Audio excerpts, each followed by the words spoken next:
Yeah, so IPinfo, we're 14 people spread all around the globe. We've got people in Europe, Australia, North America, South America. So cover pretty much I think all the time zones around the world.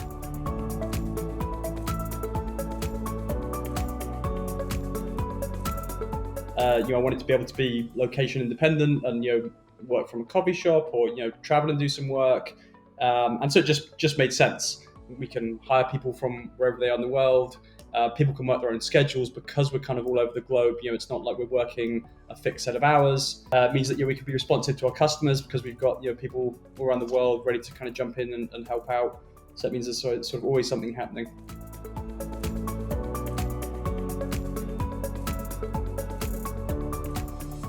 It's, I think, advantageous in a couple of ways. So one is that, there are people that can set their own schedule and have flexibility that was, I guess, more common now, but much rarer back then. So the flexibility was a bonus. Also, it's really hard to hire in the early days, right? Like no one's heard of you, you've got no traction, and so you're just like, hey, I'm kind of working on this thing. Who wants to work with me? And if you're kind of constrained to, I want to find someone locally that wants to, that's crazy enough to kind of come work on this with me. That's much harder when you're like, hey, is there anybody else in the world that's kind of crazy enough to come work on this and interested in solving these problems as well? And so, it opens up a lot more possibilities.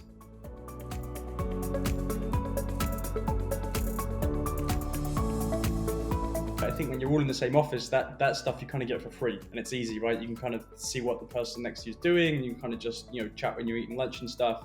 And so kind of solving those pieces, I think, is the biggest challenge in remote work. I think the way that we've set it up is it helps us all being remote. So it's not like there are some guys in the office and then some people remote and there's kind of a mismatch. It means that we have to kind of be more explicit. The engineers kind of keep posting updates about progress they've made and where they're at on GitHub. The people that non-engineers that keep things updated on Notion. And so I think having a good set of tools and a good set of practices for kind of communicating ideas, keeping people posted on what you're on. We have an all hands monthly meeting where we kind of all give updates on what we're working on and let people know what we need help with. And so I guess that's the key bit that if you're all in the office, you don't need to focus on so much, whereas being remote, it means that you kind of got to be more deliberate about kind of sharing updates and keeping people posted on the status.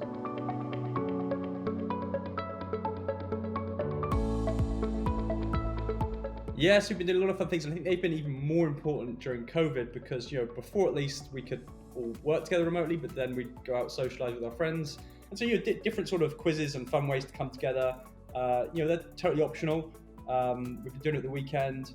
But a lot of the team likes doing them, and they've been a good way to sort of socialize and kind of connect in a non-task centric way.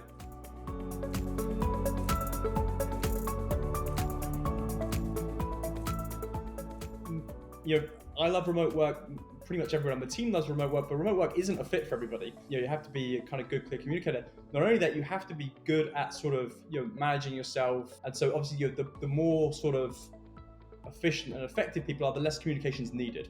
But the people that have been most successful are the ones that are sort of self-driven and kind of take a lot of ownership and kind of are good at kind of prioritizing their own work, so that kind of less communication is needed. But in terms of the hiring, generally we post a bunch of different job sites. There are a bunch of remote specific job sites we've been using, remoteok.io.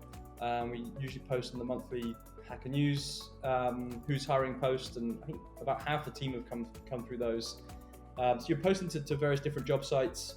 And then for the engineering roles, generally what we do is we do a couple of phone screens, and then what we like to do is do a project with people, whether it's for a week or 2 weeks, have them do some real work, and if that goes well, bring them on.